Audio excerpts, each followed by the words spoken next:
अब हम जो सिलेबस है इसको डिस्कस करते हैं इंग्लिश का। ठीक है, इसका हम स्कीम ऑफ द एग्जामिनेशन देखते हैं। जो टोटल वेटेज होगा 80 मार्क्स का। ठीक है, 80 मार्क्स टोटल होंगे। इसमें आपका रीडिंग स्किल, ये कॉम्प्रिहेंशन भी जिसको बोलते हैं, ये 20 मार्क्स का है। ठीक है, इसमें क्या क्या आएगा इसमें देखो। रीडिंग स्किल में आप ये देखिए, एक तो फैक्चुअल पैसेज आएगा, फैक्चुअल पैसेज 300 to 350 वर्ड्स का। ठीक है, इसमें ऑब्जेक्टिव टाइप क्वेश्चंस होंगे और या बोले मल्टीपल चॉइस क्वेश्चंस होंगे। इस पैसेज में क्वेश्चन दिए जाएंगे 8 मार्क्स के, जैसे 8 क्वेश्चंस विल बी देयर, और हर क्वेश्चन में ऑप्शंस होंगे ABCD करके या कुछ करके, उसमें एक आपको सेलेक्ट करना होगा और उसकी इन्फॉर्मेशन मिलेगी आपको उस फैक्चुअल पैसेज से। फैक्चुअल पैसेज का मतलब होता है वो पैसेज में सिर्फ फैक्ट्स हो, फैक्ट्स की बात हो। ठीक है, उसमें कोई एनालिसिस इंटरप्रिटेशन इस तरह जो एक व्याख्या करते हैं अपन, है ना, एनालिसिस करते हैं, वो चीज़ें उसमें नहीं होंगी। सीधा उठा के फैक्ट्स देखने, क्वेश्चन को देखना कौन से फैक्ट्स के बारे में पूछता है, उस फैक्ट के बारे में उसमें आंसर आपको कर देना। ये आसान, बहुत आसान रहते हैं। दूसरा डिस्कर्सिव पैसेज, ये होता है थोड़ा टिपिकल पैसेज होता है। इसमें आपको अपना माइंड अप्लाई करना होता है कि ये किस टॉपिक के बारे में बात कर रहा है ना। इसमें इसको आपको तो इवेल्यूशन करना पड़ता है, मतलब पूरा नाप तोलना पड़ता है, इसका पोस्टमार्टम करना पड़ता है, पैसेज का समझना पड़ता है उसको हर एंगल से। इन्फ्रेंस इसमें होता है, इन्फ्रेंस मतलब किसी चीज़ का मीनिंग निकालना, कि कोई चीज़ इसमें कह रहा है, पैसेज में कोई लाइन है तो इसका मीनिंग क्या है, किस चीज़ की तरफ इशारा कर रहा है, इन्फ्रेंस। ठीक है, ये होता है एनालिसिस, आपको इसका विश्लेषण करना होता है कि यार ये स्टेटमेंट मतलब क्या कहना चाह रहा है ये, और इसमें मतलब तो evolution, analysis, okay, evolution, okay, inference और डिस्कर्सिव। ये 4 टर्म्स है, डिस्कर्सिव, इन्फ्रेंस, इवोल्यूशन और एनालिसिस। इस टाइप के जो पैसेज होते हैं उनको बहुत ही तार्किकता से, एक रीजनिंग होती है समझने की, उस हिसाब से बड़े गौर से आपको समझना होता है वो क्या चीज़ कहना चाह रहा है, किस चीज़ के बारे में बात कर रहा है ना। वो इन्फ्लुएंस होता है। और इवेल्यूशन, इसको आप फिर इवेल्यूट करना होता है। तो इस तरह क्वेश्चंस को बहुत सावधानी से पढ़ना होगा। ठीक है, और उसके आंसर्स जो है आपको एनालिसिस करके, इवेल्यूशन करके, इन्फ्लुएंस से आपको देना होगा। तो ये 12 मार्क्स का आता है ये। तो ये आपका रीडिंग स्किल आ गया, मतलब कॉम्प्रिहेंशन भी इसको बोलते हैं, रीडिंग स्किल। और ये आजकल क्या है, पैटर्न में इतना ज़रूरी इसलिए कर दिया गया है क्योंकि जो भी कॉम्पिटिटिव एग्ज़ाम्स होते हैं ना, चाहे UPSC का हो या SSC का हो या बैंक POs का हो, तो इस तरह के पैसेज देते हैं रीडिंग स्किल, मतलब कॉम्प्रिहेंशन के, कॉम्प्रिहेंशन। तो इसमें प्रैक्टिस की भी ज़रूरत पड़ती है, इसके अंदर आपको प्रैक्टिस करनी होगी। अब फिर हम बात करते हैं राइटिंग स्किल की। ठीक है, और इसमें ग्रामर का पोर्शन भी है, ये 30 मार्क्स का है। इसमें क्या होता है, देखो, जो राइटिंग स्किल में 2 चीज़ें इसमें पूछेंगे। राइटिंग, ये आपका सेक्शन A तो रीडिंग का हो गया, सेक्शन A 20 मार्क्स का। ठीक है, और रीडिंग, इसमें रीडिंग करनी है, बड़े केयरफुली रीडिंग करना है। एक तो फैक्चुअल पैसेज आएगा आपका, जैसे हमने बात की, और एक जिसमें एनालिसिस हो, एनालिटिकल एनालिसिस करना होगा, इवेल्यूएशन करना होगा, है ना। और इन्फ्रेंस भी इसमें, इन्फ्रेंस मतलब कि भाई किस चीज़ के बारे में बात कर रहा है, तो आपको उसका निकालना पड़ेगा भाई किसके बारे में बात कर रहा है। ठीक है, इन्फ्रेंस। तो इन सब चीज़ों को के लिए वर्ड पावर, वोकेबलरी का होना ज़रूरी है, तभी आप उसको समझ पाओगे और आंसर राइटिंग भी कर पाओगे। क्योंकि जिसके इस वाले में आप आंसर राइटिंग जो करोगे ना, डिस्कसिव वाले में, जिसमें आपके खुद के वर्ड्स होंगे, पैसेज से आप एज इट इज़ नहीं उठा सकते, खुद के वर्ड्स होंगे, आपकी खुद की लैंग्वेज होगी इसमें। तो रीडिंग सेक्शन A। अब सेक्शन B में हम बात कर रहे थे राइटिंग स्किल की। ठीक है, देखो, पहले हम राइटिंग की बात करते हैं। राइटिंग स्किल्स में क्या क्या आता है, रीडिंग स्किल का हो गया, और राइटिंग स्किल में क्या क्या आएगा। देखो, एक फॉर्मल लेटर होगा, जो एकदम औपचारिक पत्र होता है। जैसे मान लीजिए आप किसी अथॉरिटी या ऑफिसर को भेज रहे हैं, या फिर न्यूज़पेपर के किसी एडिटर को भेज रहे हैं, तो एक तरह का फॉर्मल लेटर होता है, वो औपचारिक होता है उसमें। ठीक है, औपचारिकताएँ होती हैं, ये नहीं आप अपने दोस्त को लिख रहे हो, कुछ भी लिख रहे हो, हंसी मजाक कर रहे हो, ऐसा नहीं। वो काफ़ी मतलब फॉर्मल लेटर होगा, और ये 150 से 200 वर्ड्स में आपको करना होगा। और लेटर क्या क्या बॉडीज़ होती हैं, बाद में डिस्कस करेंगे, ये आएगा 10 मार्क्स का, ठीक है। तो एक तो ये लेटर राइटिंग, और फिर दूसरा होता है कि एनालिटिकल पैराग्राफ लिखना पड़ेगा आपको। एनालिटिकल, फैक्चुअल नहीं, एनालिटिकल। तो जैसे एनालिटिकल जो ऊपर पैसेज में जो पैसेज आ रहा था ये 2 नंबर पे, ठीक है, तो इसी तरह का ये पैसेज और ये पैराग्राफ है। पैसेज में तो ठीक है, 1-2 जो पैसेज वो होता है जिसमें 1 या 2 पैराग्राफ्स हों, ये इसमें 1 पैराग्राफ लिखना होगा आपको, ठीक है, वो एनालिटिकल होगा। और इसके लिए आपको एक map, chart, report line, graph ऐसा कुछ दिया जाएगा, उसको आपको इंटरप्रेट करना है बस। भाई ये जो ग्राफ दिया गया है ये शो करता है या डेमोन्स्ट्रेट करता है या इलस्ट्रेट करता है, ऐसे यहाँ शुरू करेंगे आप। फिर ग्राफ को आपको मतलब पैराग्राफ के फॉर्म में उसको लिखना है कि क्या क्या चीज़ कह रहा है, ठीक है जी। तो मैप, चार्ट, रिपोर्ट, जो भी लाइन, ग्राफ वगैरह दिया जाएगा आपको, उसको देके आप आराम से इसको लिख सकते हो आराम से। उसको फैक्चुअल के साथ यदि ये इसमें जो फैक्ट्स हैं वो देने के साथ यदि आप इंटरप्रेट भी करते हो ना, हाँ भाई इसमें देखो इसमें ये था, इस ईयर में इतना था, फिर इतना बढ़ गया, इसकी वजह क्या हो सकती है, तो इस तरह से वजह इसके फैक्टर्स ये हो सकते हैं। तो आप इस तरह से यदि लिखते हो तो बहुत ही इफेक्टिव आपकी पैराग्राफ राइटिंग हो जाएगी। एनालिसिस आप अपना खुद का देते हो ना, आप खुद इसको इंटरप्रेट करते हो तो इसका बहुत फ़र्क पड़ता है। इंटरप्रेट के लिए आपको सबसे पहले इसका थीम समझना पड़ेगा, वह सेंट्रल थीम इसका है कि किस चीज़ के बारे में बात कर रहा है। फिर जो टॉपिक है मान लो उसके बारे में आपके पास क्या नॉलेज है पहले का, आपके दिमाग में क्या उसके पास आपके टूल किट्स हैं, वो आप उस टूल किट के हिसाब से आपको जो पूर्व में जो नॉलेज है, प्रीवियस जो नॉलेज है आपके पास में, जो पूर्व ज्ञान है उसको लेके उसको ध्यान में रखते हुए आप इसको इंटरप्रेट कर सकते हैं। बहुत बढ़िया हो जाएगा फिर आपका इंटरप्रिटेशन, इवेल्यूशन, ठीक है, डिस्क्रिप्शन मतलब वर्णन करना, उसको व्याख्या करना उसका मूल्यांकन करना, तो ये सब आ जाता है इसमें, ठीक है। तो ये 10 मार्क्स के अंदर। तो राइटिंग में फॉर्मल लेटर हो गया, दूसरा पैराग्राफ हो गया। पहला हो गया आपका लेटर, फॉर्मल है, दूसरा पैराग्राफ राइटिंग, ठीक है। अब आता है ग्रामर का पोर्शन। तो ग्रामर में ये 10 मार्क्स का आएगा। ग्रामर का पोर्शन जो है ये देखो, ये 4 मार्क्स और 6 मार्क्स, 10 मार्क्स का हो गया। तो ये जो ग्रामर का जो भी ये पोर्शन है यहाँ से लेके यहाँ तक, तो इसको इस तरह के देंगे, क्लोज पैसेज देंगे या गैप फिलिंग देंगे या एडिटिंग करवाएंगे आपसे। तो इसमें सारी चीज़ें अप्लाई, मतलब इसमें जो आपको जो पोर्शन दिया गया है ग्रामर का, जो सिलेबस दिया गया है, इन्हीं को अप्लाई करते हुए आपको गैप फिलिंग है या एडिटिंग या क्लोज पैसेज आपको करना पड़ेगा। दूसरा डायलॉग राइटिंग या reporting dialogue on a given clue. Reporting ये रिपोर्टेड स्पीच का, जिसको नरेशन ही बोलते हैं, है ना, ये 6 मार्क्स का आएगा। मतलब ये 6 हमें इस पर बहुत ध्यान देना पड़ेगा, किस चीज़ पे, रिपोर्टेड स्पीच पे। 5 रिपोर्टेड स्पीच, ठीक है। कमांड्स एंड रिक्वेस्ट, इसमें रिपोर्टेड स्पीच में बहुत सारी होती है, कमांड्स का इसमें ज़्यादा मेंशन किया है, रिक्वेस्ट का और क्वेश्चंस का, ठीक है। आप कमांड दे रहे हो, ब्रिंग में ग्लास ऑफ वाटर, जैसे कि ही सैड ब्रिंग मी, कमांड दे रहा, मतलब आदेश दे रहा, ब्रिंग मी, ठीक है। तो एक हो गया। दूसरा हो जाता, मान लीजिए लिखा ही requested to request to Ram please, requester आ गया ना, फिर प्लीज़ का रिक्वेस्ट का मतलब फिर प्लीज़ को लिखने की जरूरत नहीं पड़ी, मतलब bring me glass of water. तो सिर्फ सैड हुआ, यहाँ रिक्वेस्टेड आया, तो रिक्वेस्टेड का और सैड का ये तो कमांड का हो गया, क्योंकि इसमें कोई रिक्वेस्ट नहीं, सीधा कह रहा है कि लेके आया, ये इसमें रिक्वेस्ट कर रहा है। इस तरह क्वेश्चंस हो गया डायरेक्ट, आप जो है रिपोर्टिंग जो वर्ब, इसमें कोई क्वेश्चन पूछ सकते हो आप, व्हाट इज योर नेम, ठीक है। तो क्वेश्चन वाले हो गया, तो रिक्वेस्ट वाला ये हो गया, कमांड वाला हो गया। तो 3 पे हम ज़्यादा फोकस करेंगे इसमें, ठीक।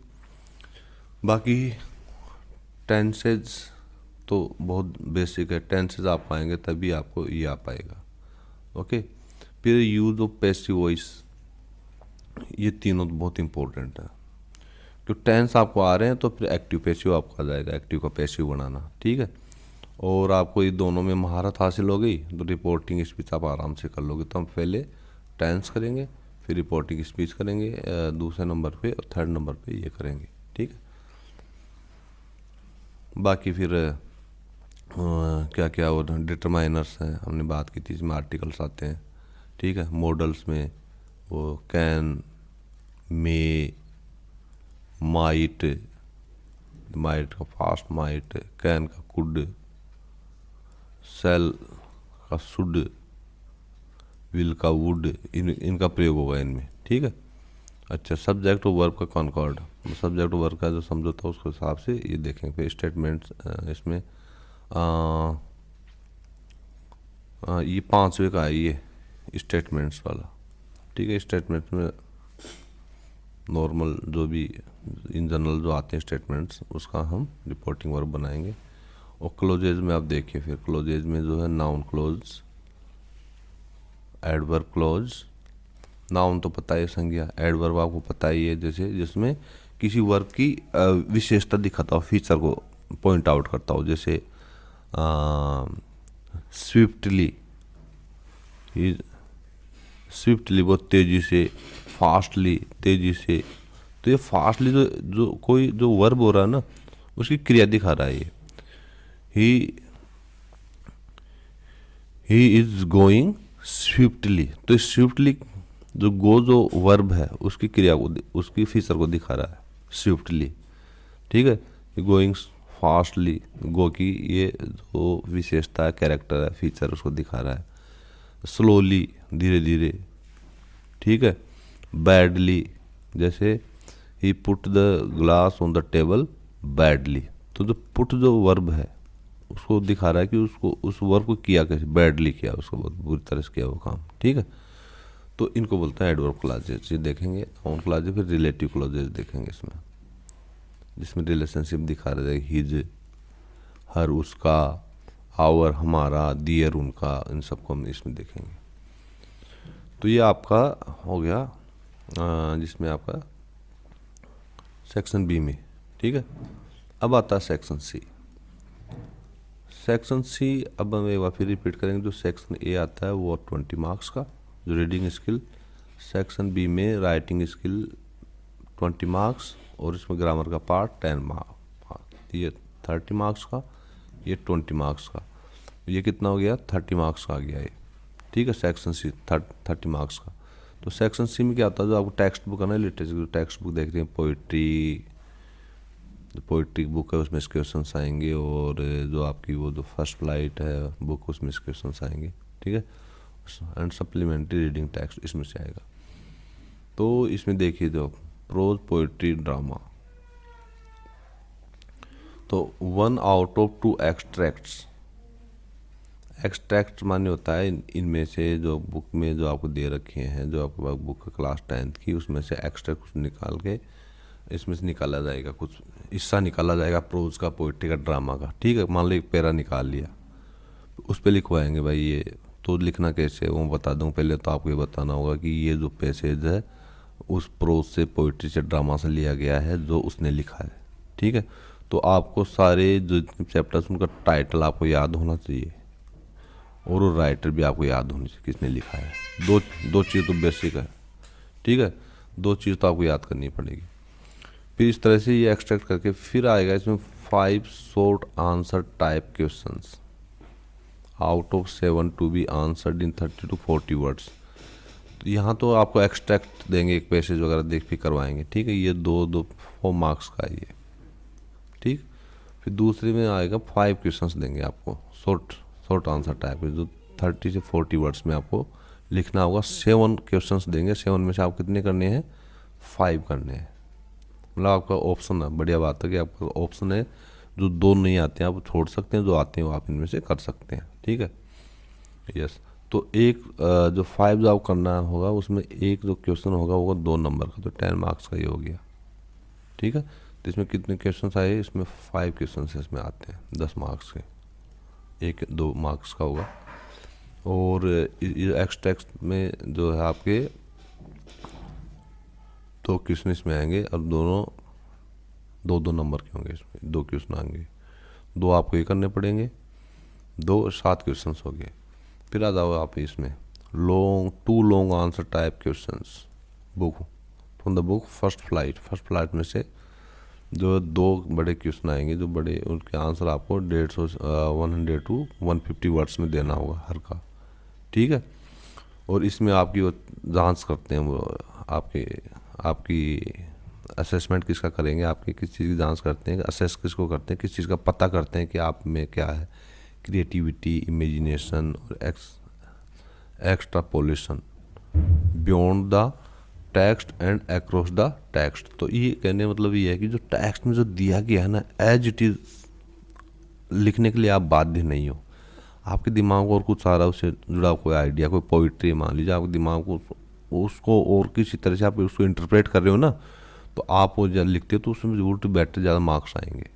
एग्जामिनर देखेगा जो किताब में जो इंटरप्रिटेशन दे रहा है उससे अलग है, लेकिन है बड़ा बेहतर, क्योंकि कोई पोइट्री होती है उसके कई तरह से इंटरप्रेट होती है। आप में क्या इमेजिनेशन आ रही है इस पोइट को लेकर, यदि आप उस तरह से लिखते हैं तो ये आपको ध्यान देने की बात है कि आप बाध्य नहीं हो जो किताब में एज इट इज़ गाइड से पढ़ा है, कई सर ने पढ़ा है, एज इट इज़ ऐसा लिखना 100% नहीं।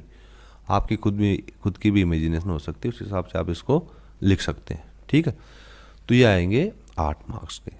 तो 2 क्वेश्चन आपके ये हो गए, 9 क्वेश्चन हो गए।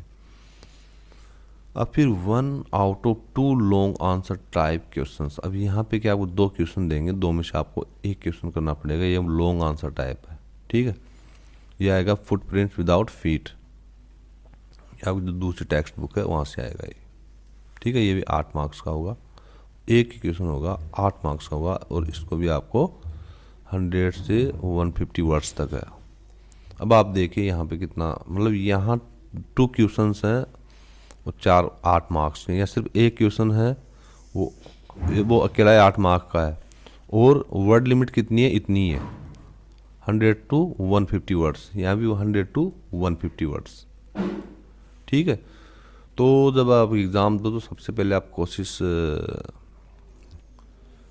यही करना है कि अब देखो छोटे छोटे तो आप निपटा देना पहले ही आराम से, क्योंकि बाद में हम पहले बड़े करते हैं ना, छोटे के लिए टाइम नहीं बचता। लेकिन आप बहुत ज़्यादा लिखने की जरूरत नहीं यार, देखो 100 to 150 वर्ड्स, इसका बदल लेते एक पेज आपका इधर बढ़ जाएगा और आधा पेज दूसरा बढ़ जाएगा, 1.5 पेज का ये एक ही, और इसमें 1.5 पेज के 2, मतलब इसमें 3 पेज भरे जाएंगे। इसमें 1.5 ही पेज भरा आपने 8 मार्क्स के लिए, यहाँ आप 3 पेज भर गए आपके, ठीक है। तो वर्ड लिमिट्स का आपको ध्यान रखना है, जैसे मान लीजिए 100 से तो कम नहीं होने चाहिए, और 150 का मतलब ये नहीं कि आपको काउंट करना पड़े, मोटा मोटा अंदाज़ा हो जाता है, प्रैक्टिस करते हो ना लिख कर घर पे, तो उसे अंदाज़ा हो जाता है, आप वहाँ काउंट करके देख सकते हैं प्रैक्टिस करते वक्त कि कितने पेज आपके भर रहे हैं उसमें। तो 150 से आपका 175 तक भी जा सकता है, या 200 वर्ड्स तक भी जा सकता है। तो ये तो आपको बढ़ना ही है, क्योंकि 8 मार्क्स का है ना। तो आपको बहुत लंबा भी नहीं करना है, बहुत छोटा भी नहीं करना है इसको, मतलब आप ये मान लीजिए इसको 200 वर्ड्स तक आप इसको कर लेना, दिक्कत नहीं। 50 वर्ड्स कोई काउंट नहीं करता एग्जामिनर इतना, बस अंदाज़ा लगा लेते हैं, बहुत सारा 5 पेज भर दिया वाला, तो वो वैसे मार्क्स काट लेगा आपके, ठीक है। और ज़्यादा लंबा लिखोगे गलतियाँ भी होंगी, ग्रामर की गलती होगी, वर्ड की स्पेलिंग्स की गलती होगी, है ना, टेंसेज वेंसेज आप गलत कर सकते हो, गड़बड़। तो अब ये देखिए फर्स्ट फ्लाइट जो बुक है उससे 8 मार्क्स का आ रहा है, ठीक है।